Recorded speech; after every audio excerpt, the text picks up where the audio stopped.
So preseason football kicks off tonight. Forget about the Hall of Fame game. That didn't count with the Giants and Bills last weekend. Tonight you've got a slew of games. It's week number 1. From a fan perspective, let's face it, it whets your appetite because you've been missing football. From a gambling perspective, it may whet your appetite as well, but let's be honest and realistic here. These are games that are basically a crapshoot, right? That's the bottom line.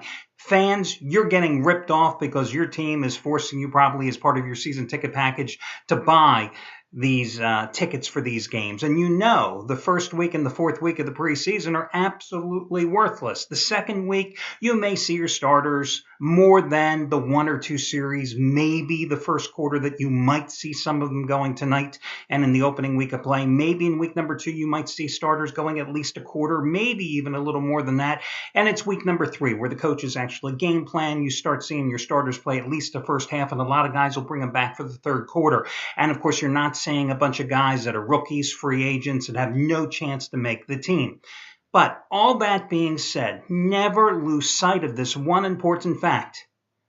Betting the preseason is still the same 50-50 proposition as betting the Super Bowl, as betting the men's title game in basketball, as betting any baseball game on the board today.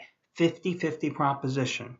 Somebody wins, somebody loses, okay? That's it. It's a 50-50 proposition. Now, what makes you able to win money in preseason football? You've got to take the time to do the research. Listen, guys, now I'm in the business, okay? And I don't think there's many people, especially after being a reporter for all those years, having a journalism background, when it comes to doing internet searches, the digging, the finding out stuff about teams, players, personnel, I don't think anybody out there can do it nearly as fast as I can. And it took me over 3 hours in the middle of the morning to do the research for tonight's games. I realize a lot of you out there, like 99.9% of you, you don't have that time to do it, okay? But as you will see, a number of handicappers here at the site are dipping their toes into preseason football, including myself tonight, because again, it's a 50-50 proposition. What do you have to be most aware of when you're handicapping these games? Listen, the bottom line is you got to look at the quarterback rotations in the first 2 weeks of play, because you know the starters are only going to be in there for maybe a series or 2 at most. And listen, when you see teams talk about, oh, so-and-so starter may not play tonight, or he may miss the game tonight, what does it matter? He's not missing the game. He's missing maybe 6 to 12 plays in the game, okay? That's the reality. So it all comes down to what your quarterback rotation is going to be like. Because after that starter sits on the bench, after Peyton Manning sits on the bench tonight, is Brock Osweiler going to get the job done for you? Because that's who your money's going to be on, right? That's what matters. So I'm going to preview and give you all the notes that I gathered overnight here for preseason action this evening. Plus, let's talk about a couple of handicappers at that big place. First of all, Matt Rivers, like myself, of course, naturally myself, I invented the sites, but Matt Rivers, one of the charter members of this site. And tonight, he is coming out with, and I just want to make sure I got the exact records here for you, his top-rated 500,000-star preseason kickoff game of the year. It's on the Redskins Patriots. It's the side selection for that contest. It's a top-rated 500,000-star play. Now, he is 8-3 in the 11 years that this site has been in business with this play. 4-1 in that stretch with top-rated 5,000-star plays, and today that top-rated 5,000-star play is the half-price play of the day. Now, the play designated as the biggest discounted play of the day has cashed for the past 5 days. Let's look to make it 5 of 6. As today, Matt Rivers is the half-price play of the day, and are you ready? The coupon code, I know it's going to be challenging. It is going to be the word HALF, H-A-L-F. And by the way, congratulations, Jeff Benton in baseball yesterday. He cashed in with the best bet of the day, his second biggest baseball release of the season, 100-dime AL East game of the year, the Blue Jays over the Orioles. And Jeff, for him, it was short-term, winning day number 10 out of 12, and long-term, bettors in all sports up $14,850 since early April. Not bad. $10 bettors have won over $14,000 since early April. The other play I want to talk to you about tonight is Trace Adams. Trace has had a wonderful baseball season.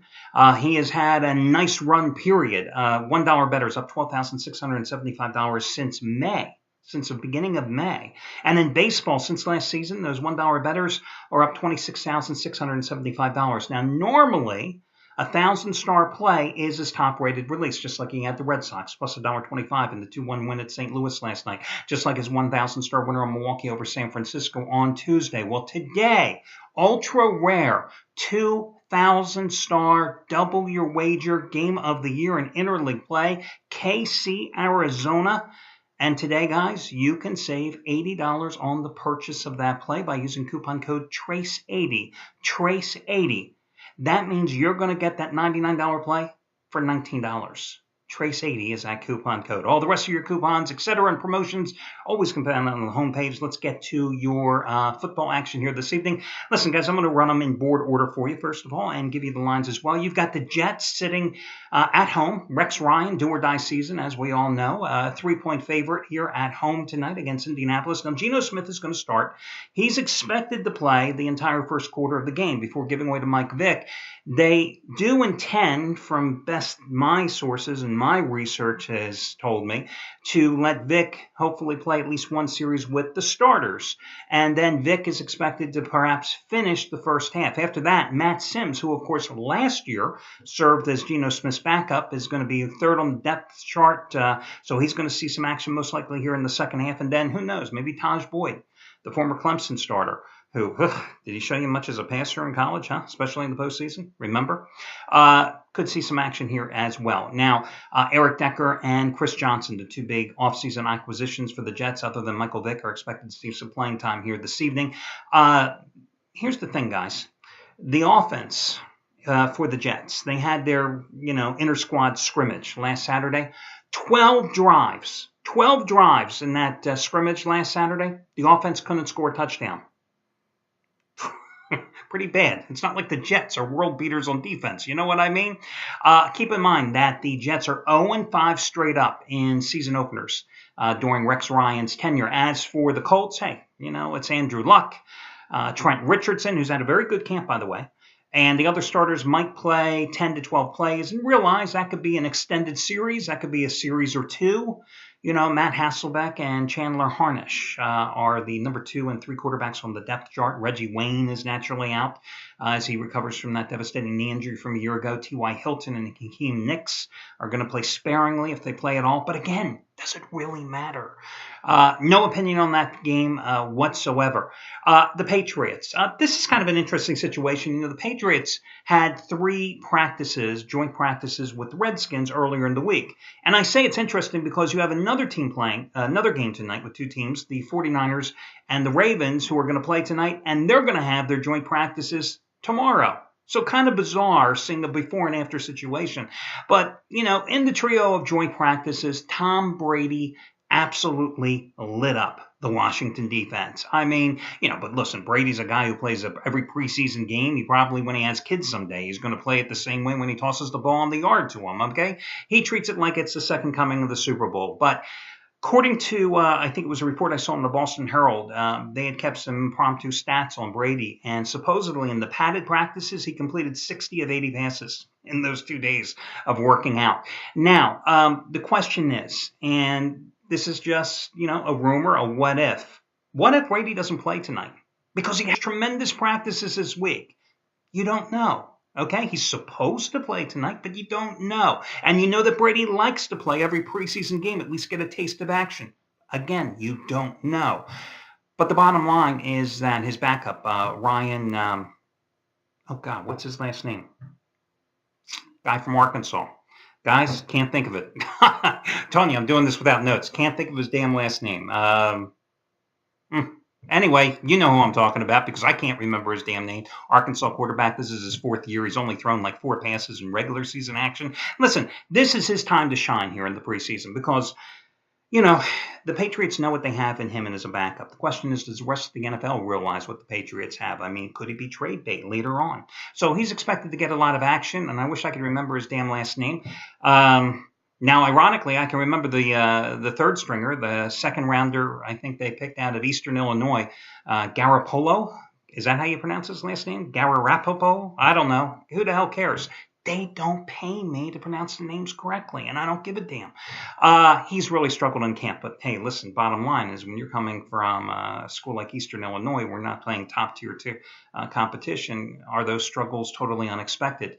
As for the Redskins, Jay Gruden making his debut as head coach.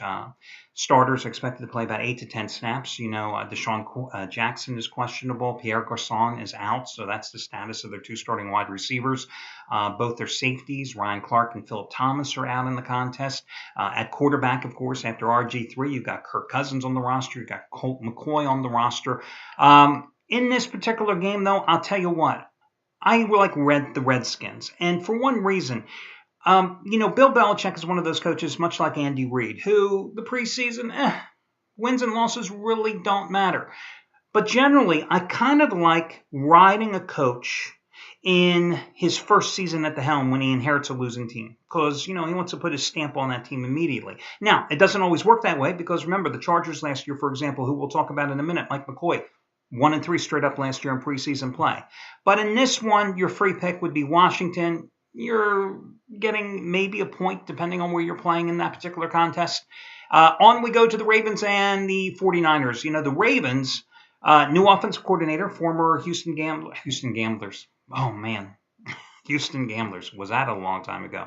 Houston Texans head coach Gary Kubiak is their new offensive coordinator. Both teams expected to play their starters tonight from 2 series up to maybe 1 quarter max. The Ravens are 15-9 straight up in preseason play, winning 14 of their last 20 under John Harbaugh, including 8 of the past 10 at M&T Bank Stadium, their home field. Tyrod Taylor, the former Virginia Tech Hokie, who played very well last year in training camp, is number 2 behind Flacco, of course, on the depth chart. For the 49ers, of course, after Colin Kaepernick takes a seat, you're looking at Blaine Gabbert, the Jacksonville first-round cast-off, who's expected to see some action along with Josh Johnson. Michael Crabtree expected to miss the game. Frank Gore probably won't play in the game. Looking at the line, I see Baltimore as a 1-point underdog in this one. I'll tell you what, tough game. Lean a little towards Baltimore, but where I can give you a free pick and actually give you the stamp of approval for a preseason game for what it's worth. On the Redskins, it's just a hunch on the Ravens, to be honest with you, in this particular contest. Your next game, let's move on down here. I'm going to skip out of order here for a minute. Look at the Dallas-San Diego game. As I mentioned, the Chargers 1-3 straight up in Mike McCoy's first preseason a year ago. Phillip Rivers and the first teamers going to open up here, but going to have a short night of work as everybody else will in the NFL this evening. Remember last year, Rivers in the first preseason game only had 12 snaps. So, probably going to see him about the same amount tonight. Kellen Clemens is number 2 on the depth chart. He's expected to see extensive action here tonight. Brad Sorensen, a 2013 7th rounder, is directing the third team. And I got to be honest with you, I don't even know who the hell Brad Sorensen is. There you go. I don't remember him from college, okay? The new offensive coordinator is Frank Reich, who, of course, was the quarterback coach last year. Ken Wisenhunt going to take over the Tennessee Titans. Not much expected to change from an offense that was very productive a year ago for the Chargers. Meanwhile, for the Cowboys, of course, Tony Romo is not going to play. Brandon Weeden, who started 20 games poorly for the Browns the past couple of years, is going to get the starting assignment and see most of the action here tonight because, remember, Kyle Orton did not come back.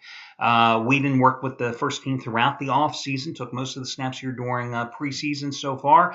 DeMarco Murray and Lance Dunbar, their top 2 running backs, and Jason Witten going to be out here. Cowboys have had all types of problems defensively in terms of depth and in terms of quality of play so far during training camp and in scrimmages and stuff.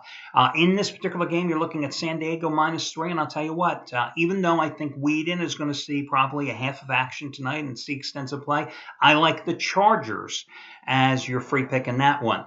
Kansas City and Cincinnati. I mentioned Andy Reid earlier. I mean, Andy Reid's teams won 8-1 against the spread in opening preseason play over the past decade. The Chiefs, even before Andy Reid arrived, not a great play in the preseason. They have only covered 2 of their last 16 preseason games. But I think it's interesting the Chiefs tonight are going to play each one of their quarterbacks 1 quarter in the game.